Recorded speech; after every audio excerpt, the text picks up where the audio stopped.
Opposite சைடில் சொல்றது என்னன்னா எங்க போனாலும் ஒப்பாரி வச்சுட்டே இருக்கிறீங்க. டேய், ஒப்பாரி நாங்க வைக்கல. தோத்த உடனே ஆமா தோத்துட்டோம், தோத்ததுக்கான ஒட்டுமொத்த பொறுப்பையும் நானே ஏத்துக்கிறேன்னு தலைவர் சொல்லிட்டாரு சிங்கம் மாதிரி. நீ ஒவ்வொரு இடத்துக்கும் போயிட்டு ஏன் மேல பழிய போடுறாங்கன்னு ஒப்பாரி வைக்கிறது நீங்க. கல்யாண வீட்டுல தான் போய் புலம்பிட்டு இருக்காரு ஸ்டாலின் சார். சார், இது என்ன கட்சின்னு தெரியுமா? திராவிட முன்னேற்ற கழகம். இதோட கொள்கை என்ன தெரியுமா? ஆக்சுவலா சுயமரியாதை திருமணம் இதோட ஒரு பெரிய கொள்கை.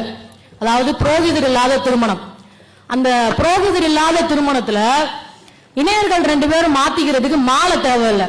2 பேர் மனசு ஒத்து போயிருந்தா போதும், ஜாதகம் எதுவும் தேவையில்லை. ஐயர் அங்க உட்காந்து மந்திரம் சொல்லணும்ன்ற அவசியம் இல்லை. இணையர்கள் நல்லா இருக்கணும்ன்றதுக்கு 2 பேர் வாழ்த்துறை வழங்குறதுக்கு ஆள் இருந்தா போதும்.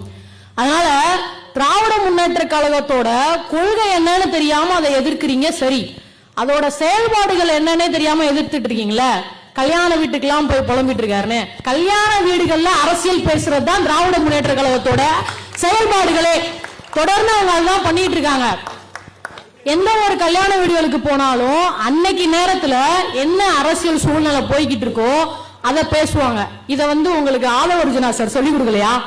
அவர் திமுக கொஞ்ச நாள் இருந்தார்ல, திமுக காரன் எந்த நேரத்துல கள்ள ஓட்டு போடுவான்றதெல்லாம் சொல்லி கொடுத்திருக்காரு. அப்ப திமுக காரனோட செயல்பாடுகள் என்னன்றதெல்லாம் சொல்லி கொடுக்கலையா? பொய்யான சில விஷயங்கள் எல்லாம் சொல்லி கொடுத்திருக்காரு.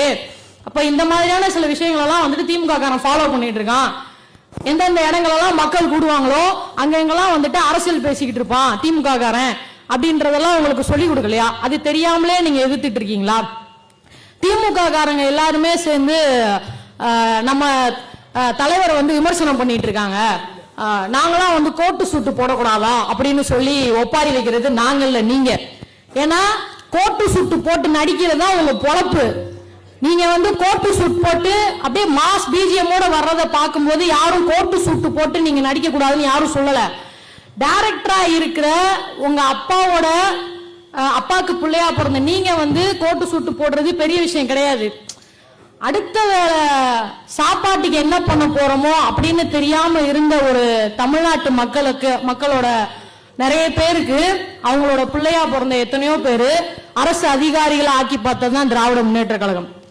நீங்க கோட்டு சூட்டு போடுறீங்கன்றதுக்காக எல்லாம் திராவிட முன்னேற்ற கழகத்துல யாரும் எதுவும் சொல்ல மாட்டாங்க. எல்லாரும் கோட்டு சூட்டு போட்டு நடக்கணும், எல்லாரும் அரசு அதிகாரிகள் ஆகணும், எல்லாரும் அரசியலுக்குள்ள வரணும், அரசியல் வயப்படணும் அப்படின்னு நினைக்கிறது தான் திராவிட முன்னேற்ற கழகம்.